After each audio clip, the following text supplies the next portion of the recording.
Now we have a fireside chat on digital marketing and content, a deep dive into generations. I would like to invite Esha Nagar, Managing Director, NEPA India, and Devesh Gupta, Lead Brand Solutions, ET Brand Equity.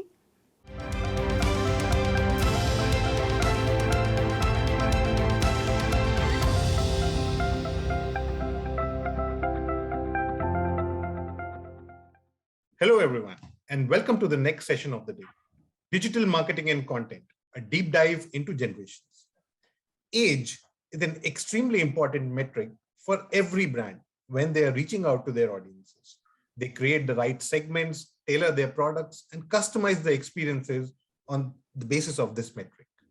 Gen X, Millennials, Gen Z, Baby Boomers, or Gen Alpha. The lifestyle, values, thought, processes, self-concepts differ for each of these generations. Interestingly, digital is the only point which has emerged as the medium of convergence for all these groups. Thanks to the pandemic, there is a massive pandemic, 3, 2, 1. Thanks to the pandemic, there is a massive paradigm shift in their behavior and expectations that are likely to sustain going forward. They are looking at it to fulfill most of their needs and have adopted it as a way of life.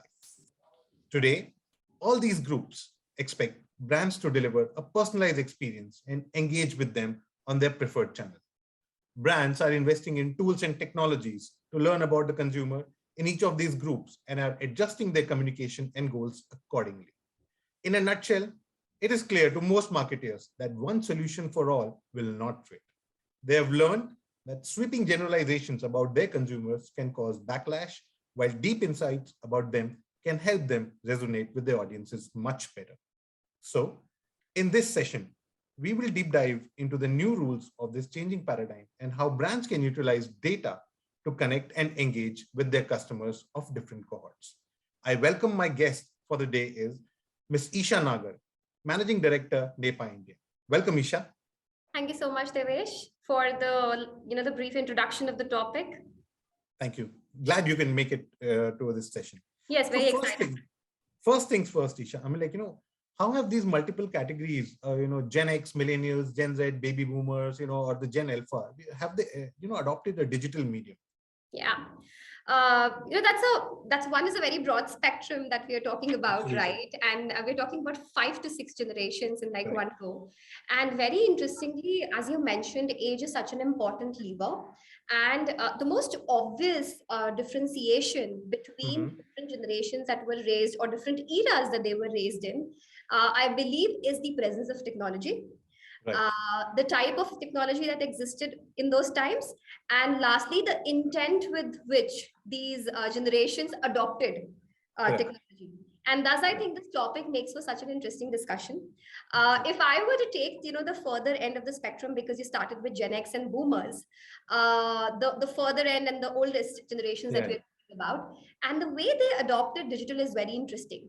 For them, in say research parlance, we would say that the reason to believe was be in the catch-up game of the changing times. Right? It was adoptability. It was a lot of dependency. And if you think about these generations, if there is a percentage of this generation which is working today, it's also because of digital literacy. So it was a medium of education for these generations when it came to adoption to technology. If we talk about the middle generation, the millennials, which is one of the most interesting generations in this spectrum, this generation has seen the before and after. Yeah, absolutely. Right? Which absolutely. Is the pre-digital world and the post-digital world has seen it all. And this was the first generation that adopted digital. This was the first generation that was having smartphones, tablets, and could see that difference between a very organic way of living prior to the invention of social media, etc. And if we now talk about Gen Alpha and Gen X, I'm bridging those two generations because generally they are looked at very similar generations because they are fully digital generations. And maybe, as we progress in the discussion, we'll come to how they actually still are very different in their digital consumption. But these generations were so digital first that Gen Z, the way they lived with digital was that they were the iPhone generation. They were the ones with which the smartphones, you can't imagine the generation without smartphones. They haven't seen the non-digital world. And the last one, which is Gen Alpha, which is again the youngest of between maybe today 8 to 20 years of a Yeah. spectrum. This generation, I would say, is more Gen Z than Gen Z because right, this is I don't know. It's a very interesting trivia is that the starting year of Gen Alpha is also the birth year of Instagram and iPad. Oh, okay. Right. So Interesting. thus, this is a generation which is a very visual generation. They've loved video. They've born with that reality.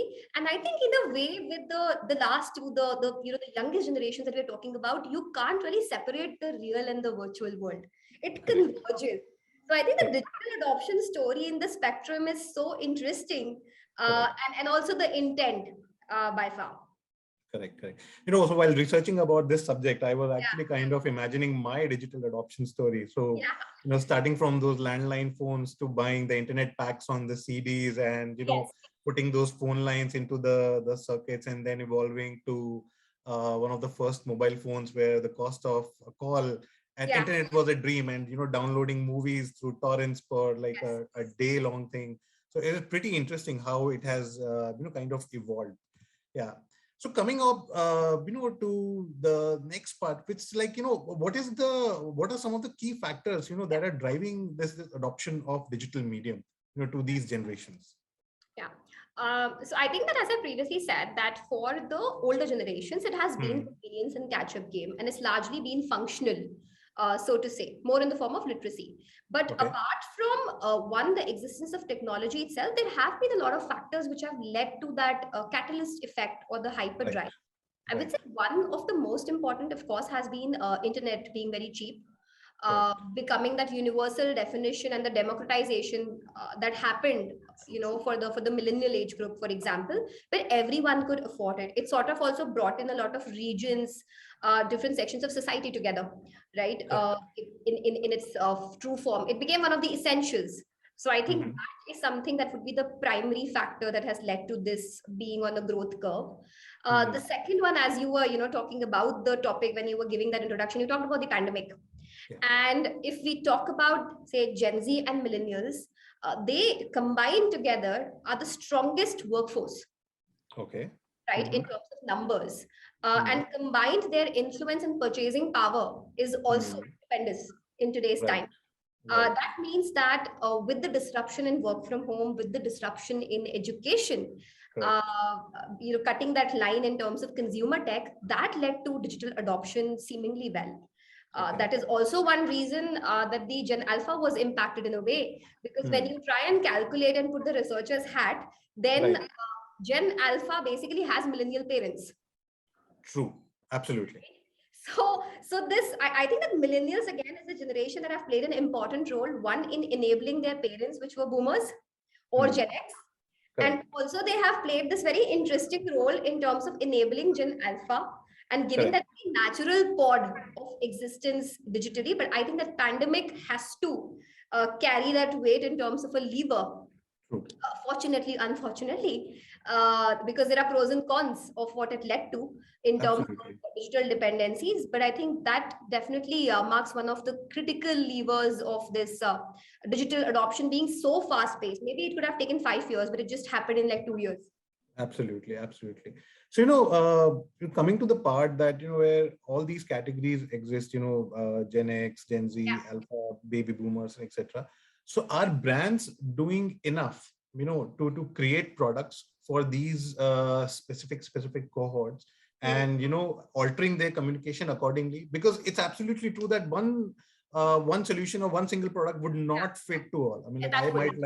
I might like something else, Yeah. and my kid won't. I 100% know that he or she would not like that. Yes. So how are brands doing enough? I think that brands definitely have forever been doing a lot of intensive micro cohorting and understanding segments and going Hmm. deeper into bifurcating different cohorts. But I think that the problem definitely has increased for the brands, specifically with the younger generation. Okay. Because if you were to divide them into two, right? Like, or let's take this way, the reason to believe, which is very important in communication or marketing parlance. If you were to take these reason to believes as say functionality on one spectrum and say Okay. purpose in like another spectrum, Hmm. and between functionality and spectrum there are things like customer experience, etc etc. Mhm. So there on one hand there is a generation that is really driven by functionality.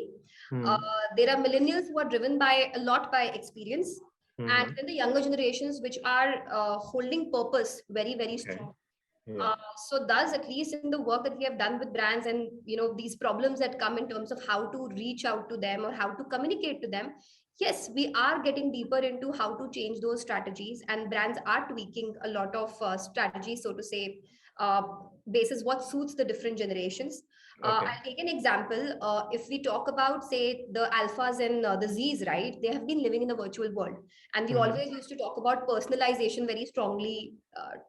Personalization has been a very strong word in marketing in the last few years, Yeah. but living in a virtual world has given them that option of creating their own virtual realities, creating their virtual Correct. avatars, and they live in a very invisible community, so to say, Correct. which is defying the lines of virtual and reality. That means hyper Mhm. personalization is very important to them. Correct. And I think it's sort of a catch 22 and a tough battle for brands also, because creation of a community behind the brand when the generation is interacting virtually is very tough, True. True. because it's not a product, like it's not about engagement of a product in the real sense, right? So we have seen brands engaging with hyper personalization. We've also seen them engaging with the younger generations with more offline pursuits and taking them out of this whole virtual cocoon as well, Correct. in which they are absorbed, which I think is very important. Correct. The second important piece that we have seen brands shifting in terms of communication strategies or marketing or creating products has been driving products and with the right sort of voice, which speaks about impact on external environment, because that's very critical for the younger generation. It might not be completely intrinsic. True. It could Absolutely. be led by media. It's a lot led by peer influence, Peer influence. uh, Yes. right? But then that's another change, which is how to bring in purpose very strong in terms of communication, because uh, the younger generations today would want to go after brands which offer them which are very clean in terms of what is the social cause that they are after, what is the cause that they are like backing. Like in a very interesting group discussion in our work with say Gen Alpha, Mhm. we have seen them being very aware about say bamboo toothbrush, etc., right? Yeah. Yeah. That this Absolutely. is something that is good for environment versus a plastic toothbrush which is not. And Correct. that, I think that sort of information that they today have access to has Mhm. also made it very tricky for the brands in terms of what communication or product strategy to really use.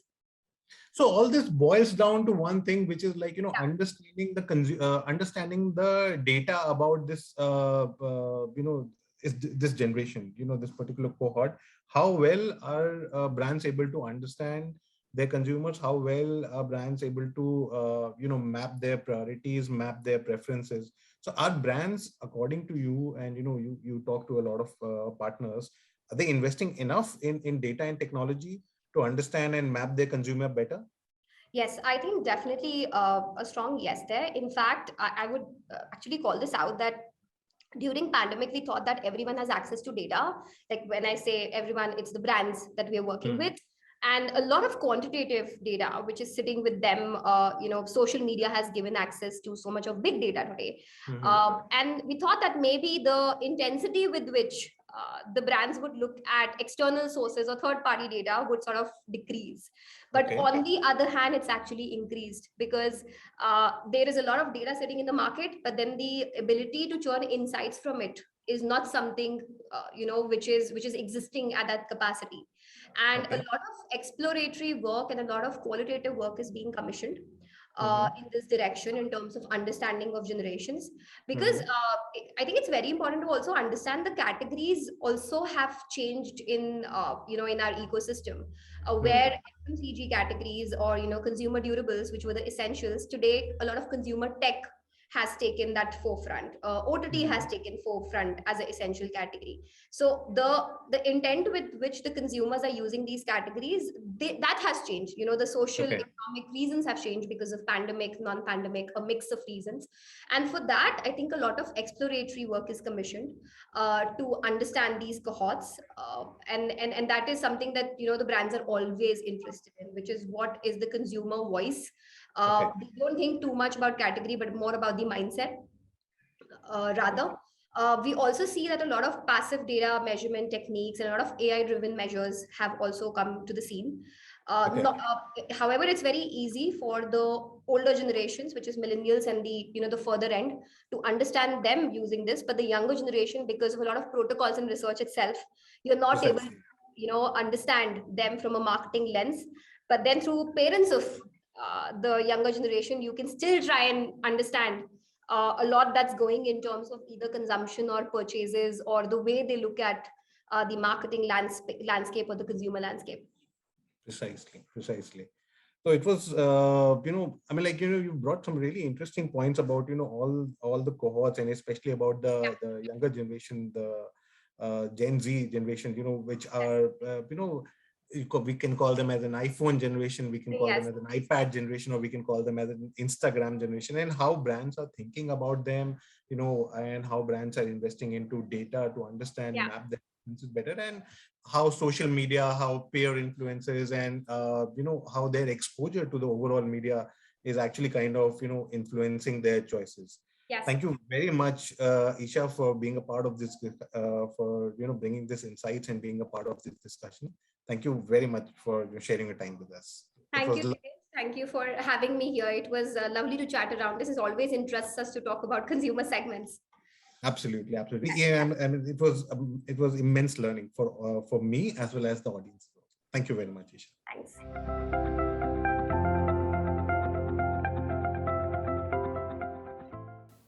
Thank you, Mr. Nagar and Mr. Gupta, for such a compelling discussion. Now we'll move ahead to the next session. Ladies and gentlemen, stay tuned as there's a lot more interesting content to unravel.